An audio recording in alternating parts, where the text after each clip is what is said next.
Welcome to the Her Story Circle podcast, the podcast that brings you the extraordinary tales of everyday women who are changing the world. I'm your host, Gertrude Mache, and I'd like to acknowledge traditional custodians of the land on which we meet today. I also like to pay my respects to elders, past, present, and emerging.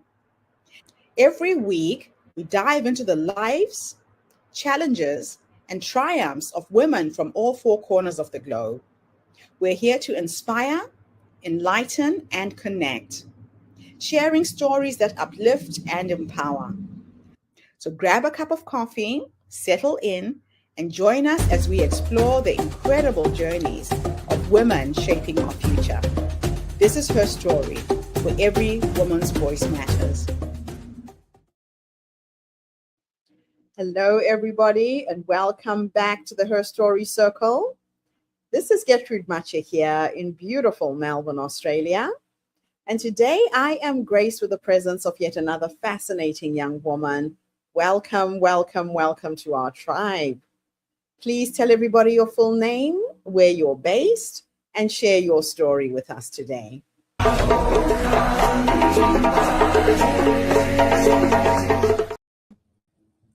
Thank you, Gertrude. My name is Anna Beij. I am based in Austin, Texas. And I want to tell the story about how I moved from a small town in Brazil to the US, choosing to believe in myself and believe in what my heart and my intuition was telling me. It always started with one day when I was walking downtown in my little town, and I saw a poster on the wall talking about a cultural exchange that's called au pair. And it just seemed like something that I could participate in, something that seemed to be very doable for me in my life. And up to that point, I had been always very interested in getting out of my country and having this international experience and learning a new language. I was very young at the time. I was 21. And I was also studying law, and I had a full scholarship paid for by the government of Brazil, which was a huge deal, especially in my family. I come from a family that has always dealt with financial instability, and having a scholarship for law school was guarantee of certainty and financial stability in my future. So turning my back to that opportunity that I had for a whole year, which is how long the program would last, seemed like a very dubious decision that would be a mistake. But something inside of me was telling me to keep going and do what my heart was telling me, so much so that night I just couldn't sleep, just thinking about how it would be, how the experience would unfold, and everything that I would learn from that experience. So I did, went ahead and I applied for this program, and I came to the United States. The day that I was boarding the plane to leave my hometown, my mom and my sister came to drop me off at the airport. And I still remember the mix of emotions and how intense emotions I was feeling. It was a mix of excitement and fear, hesitation, but also possibility. And I think that I'll never feel something so intense as what I felt that day. And I left. I spent a year in the United States, and I had many obstacles, many things that I had to overcome, starting with language barriers. I had to learn how to speak English. I missed my family. I missed my friends back in Brazil, but I made new friends here as well. And the choice that I had to make to leave my certainty and my stability of the university that I was studying in Brazil um, it paid off because I feel like my the container where my life was held in Brazil was getting a little bit too small for what my capacity was able to achieve. So when I chose expansion instead of comfort, I feel like it was destabilizing, as it usually is when we choose to expand our lives instead of staying where we are. But I feel like life will be hard either way. If we choose to stay where we are, it's going to be hard. But if we choose to expand, it's going to be also hard. But only one of those choices will make you grow, will bring you more opportunities. So I chose to expand, and choosing expansion did not mean that I didn't love the life that I had or my family or the choices that I had made, but it meant that I didn't want to shrink, that I wanted to have more possibilities in my life. So, yeah, that's my story.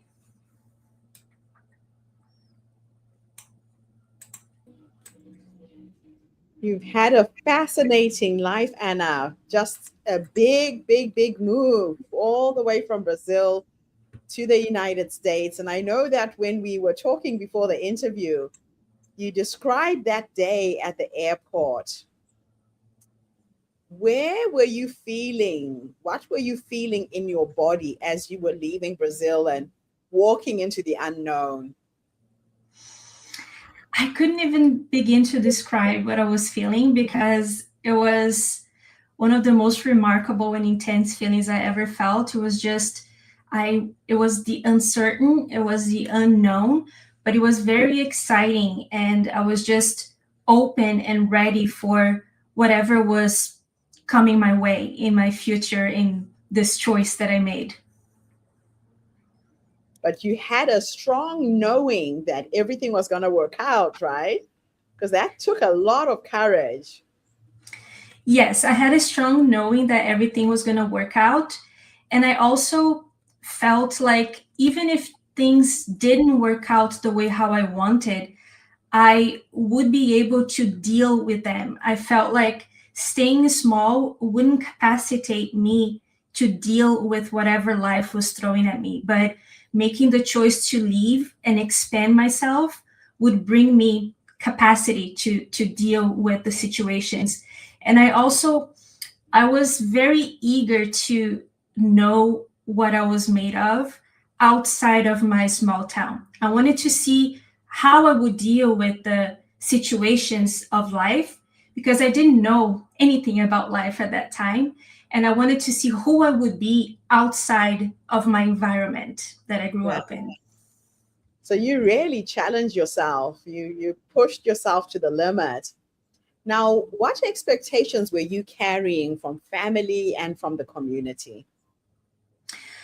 A lot of expectations. As I said, my family, we grew up with financial instability.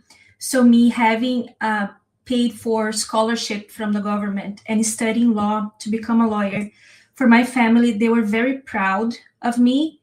And the choice that I made to leave that behind, it was a big deal for them.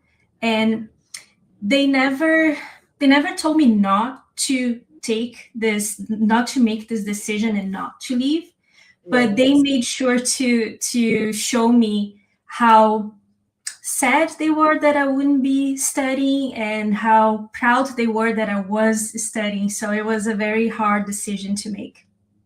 But you stood your ground. It's like you knew what your destiny was. And not a lot of young women know how to tune into that. This is really something you tuned into, right? Definitely. And it was a voice that I could feel inside of myself so clearly. And even though there was so much unknown in that decision, I still could hear that voice inside of me very clearly that I should keep going and move forward. So, what did choosing uncertainty cost you emotionally, do you think? What it cost me emotionally? Well, there was a lot of doubt. There was a lot of fear. There were moments that I questioned if I had made the right choice. There were Yeah, moments that I questioned if I was turning my back to my family and to where I grew up, to who I was. There were a lot of moments that emotionally were very heavy for me yeah. throughout the whole journey. It wasn't an easy decision to make. No, it was not easy, but it paid out. Paid out in the end, yeah, when you look back now, years later. Now, did you ever doubt your decision after you arrived in the US? Yes, many times. Many times I doubted my decision. Um, Many times I thought about perhaps going back and not staying. But the thought of going back, I just knew that it wasn't the good decision for me, even though it was very contradicting feelings, because at the same time that I was questioning my decision to be here, I also knew that going back to Brazil was not the right decision. So it was very contradicting. Yeah, that would be a very strange space to find yourself. Mm-hmm. Yes, for Oh sure. my gosh. So, what was the hardest part about not speaking English fluently? Um, you know, the communication with my host family, for example, there were many moments that were very challenging, that I ran into problems and misunderstandings, right? Um, and also just opportunities that I missed because I didn't speak English at the time. So there was a lot of, not speaking English at the time. It was something that definitely had a cost, but the whole reason, or one of the reasons that I came to the US, was to learn English. So I made sure that I started studying as soon as I arrived. I started studying and at the college and Wow. also on my own. Yeah. So, you made it a real point to master the English language because that was the whole reason why you came in the first place, right? Yes, correct. Oh, wow. And how did living with a host family shape your identity, do you think? I learned a lot from them. I learned just life skills. Yeah. Also learned about myself, how I reacted in many situations that we've been through together, and also learned about the reality of an American family and how they live, the values that they hold, how they raise their kids, the way how they talk to each other, and which are it's very different from where I grew up. So it Yes. was something that I learned, just like the diversity of ways that people are in the world.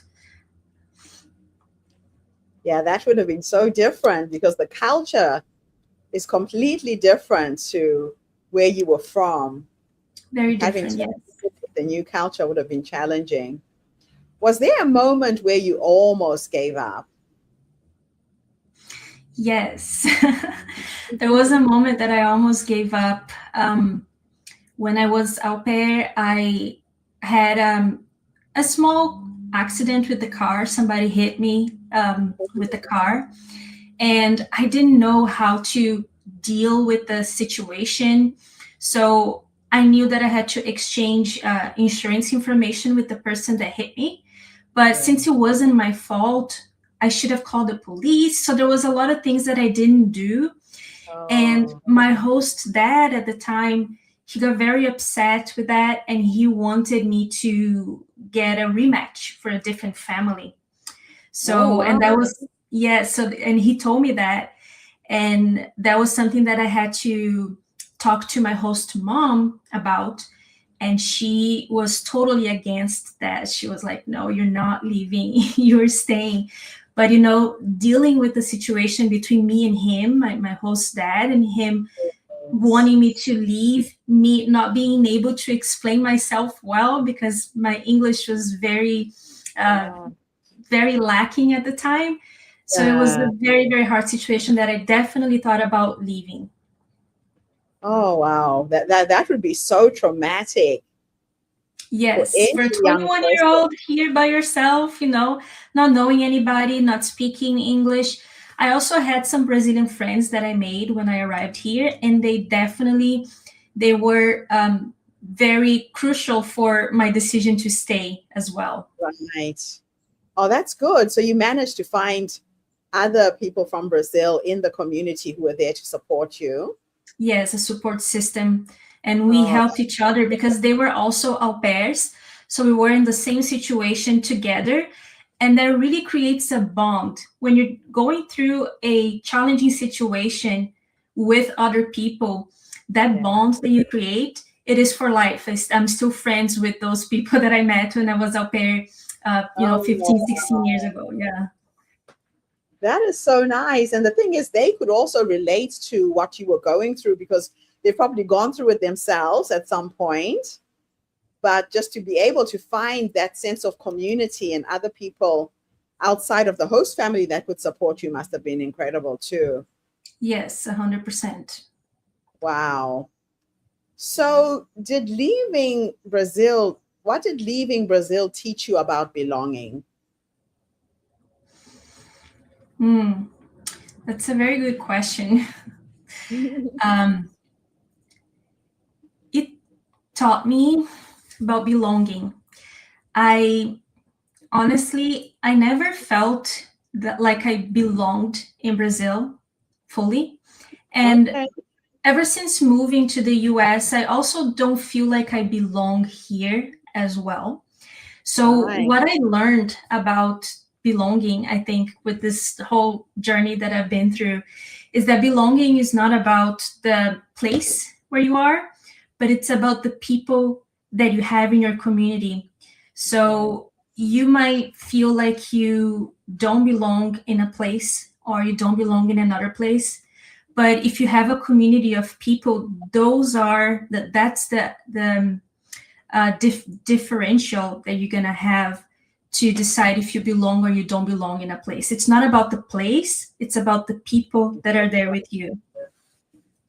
Oh, that's an interesting insight. And you Yeah. seem to have discovered that way before you left home. You just knew there was something else out there for you, right? Yes. It had I not left home, most of these lessons that I learned, I would never had the chance to learn them because I Yeah, would be always wondering what would happen if I left? How would yeah, I react? Would it be bad? Would it be good? Would I be able to, manage the whole situation? I wouldn't know. So leaving Brazil, it taught me many things, and that I would never learn without leaving. yeah. So, how did you reconcile the law scholarship with your decision to leave? Because that was a big thing, right? It was a big thing. Um, it was hard. It was a very hard decision. But what I decided, which is one part of the story that I actually didn't tell, is that I was very unfulfilled studying law. It Okay. wasn't something that I was happy about, that I was excited about. It was actually something that I was doing just to Please, the be family. perceived as somebody who my family would be proud of, as doing the right thing, choosing the right choice, the choice that made the most sense. Why would I not stay and study law if I have a scholarship and everything? Yes. So leaving the scholarship and not studying law anymore, what it meant for me was choosing what my inner voice is telling me, even if Yeah. that goes against what is logical or what other people might seem as, um, you know, the right choice. But I've always been very creative and artistic ever since I was a kid. So studying law was something that was kind of killing my spirit. It was killing my creative spirit. So when I moved here, I had this opportunity to start from zero again and rebuild my life. And I made very, many choices that would allow me to stay true to my creative self. I love that. You stay true to yourself, and that's the important thing that a lot of young people don't do. So, when did you realize that the risk had actually paid off, that you had made the right decision? At what point? Until recently, that's when I realized. It took me a while because I was still, not sure, but like recently I had the opportunity to really invest in my art career. I've had the opportunity to travel. Me and my husband, we travel for like 2 years through the world, which is something that I always dreamed as a kid. And I am having the opportunity to host retreats for women now, so there are many things that are happening in my life now that are the result of that choice that I made. But it took over a decade for me to be sure that that choice was the right choice. So it wasn't a short journey. It's been a while. You really had to sit with it and process it. Mm-hmm. How fascinating. Well, it sounds like you're in the right place. And what role do you think intuition truly played in your journey? Intuition, for me, it was a guide in my journey. I don't know if other people have this inner knowing as strongly as I did that really guided me. Even when I was scared of trusting it, it was still there telling me where to go and the decisions to make. It was a very loud voice that sometimes was difficult to explain to other people for them to make sense of what I was doing with my life, the decisions that I was making. But my intuition was definitely a big guide. I don't know where it came from, where it originates, but I know that it's there.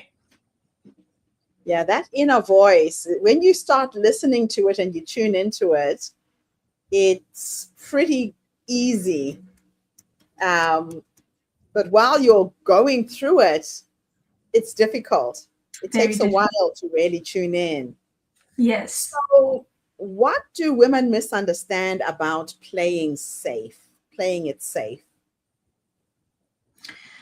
I think that what women misunderstand about playing it safe is that if they choose things that are not safe, but that expand themselves, things that are unknown or uncertain, that they will be turning their backs to their families or the people who rely on them, who they need to take care of. So sometimes I feel like women stay small and choose the safest option because they don't want to turn their backs onto the people that they love. But Yes. I think that staying safe is, I think that choosing the uncertain, the unknown, is actually taking care of the people that you love. Because if you stay safe, you're going to be keeping your container small for you as well as for the people who are around you. And when you expand yourself, you give the people around you a chance to expand as well. So staying safe is not always the safest choice because it doesn't allow you to grow, and you will stay small. It will be safe, but it will also be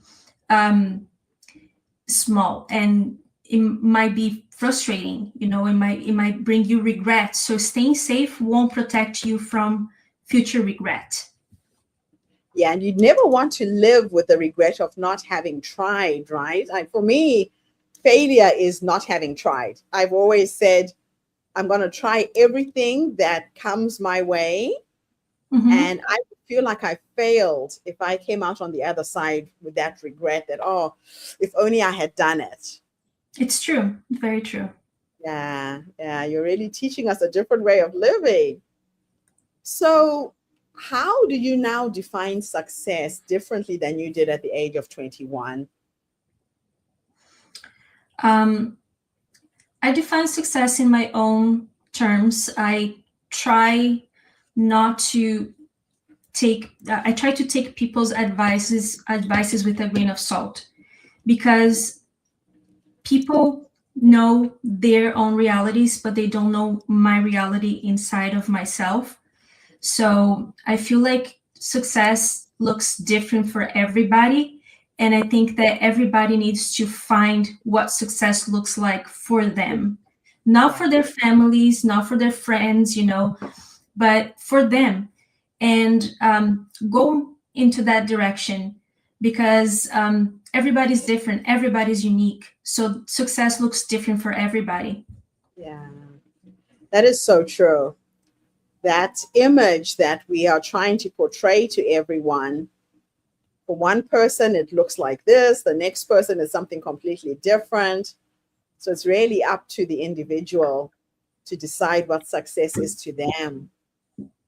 It's So, what true. advice would you give to a woman who is standing at her own crossroads right now, trying to make a decision to go left or right? What advice would you give? Honestly, the advice that I would give is for them to pause, because sometimes we try to make a decision because you're standing in the unknown, in the uncertain, and that's very uncomfortable. So sometimes we tend to make a decision just so we can get out of that uncomfortable situation that's Yes. uncertain. But I think that we need to take a step back and analyze things, from more neutral perspective. So I think that, like, what I would say if people are in a position of transition now is just take a step back and really listen to yourself. Don't listen to what the circumstances are bringing you or what other people's opinions are. And for you to be able to really listen to yourself, you need to take a step back, and be more in a neutral position. Position. Yeah, that's so true. That is so true. So, if you could go back and give the younger you three nuggets of wisdom based on what life has taught you up until this point, what would those three nuggets of wisdom be, Anna? um, I would say trust, everything will work out, keep going, um, and you are what you have inside of you. There's a reason why all those dreams are in there. I don't think that you would have those dreams inside of you if they weren't supposed to be there. So the things that you feel, the things that you want, they are not wrong. They are exactly what you should be feeling. So I think that that's the knowledge that I would give to her. I love it. Wow, Anna, thank you so much for coming online. Tell us how people can reach you, what services you have that you're offering to empower other women. Yes, people can reach me on my website, annabeij.com, and I offer art. So I make art inspired by nature and inspired by the feminine energy. And I also offer retreats for women. Right now, I'm offering only retreats in Bali, but I will be offering in the future more locations as well. They are creative retreats that last for a week, and they are an opportunity for you to pause and listen to that inner voice that's trying to tell you things of wisdom.